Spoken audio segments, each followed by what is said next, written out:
Öz qadrini öyle bir adamın anlamalara muhat ne bildin ne tamamar çakır için gedim Kulu kor yanşini pifi ne bildin ne bildin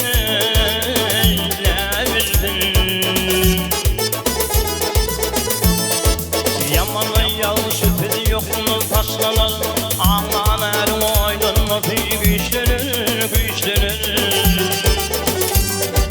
İsyanın toprağı döktün hoşlanır Toprağı tabağı tazi ne bildin ne bildin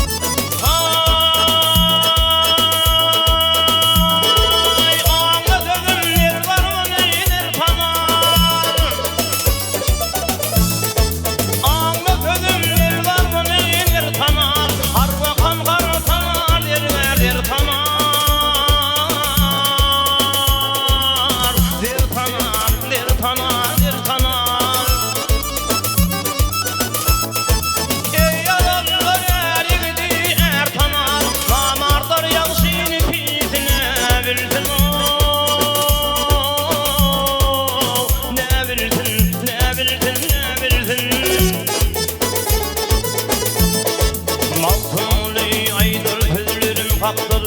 imma bu hak sözü bildirin yoktur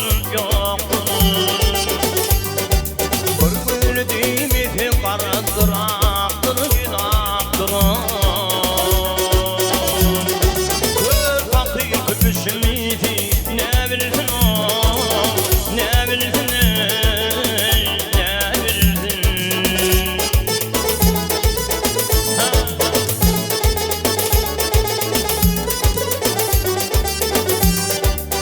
Tamam çakır için gedim Ulu hor yanşini pifi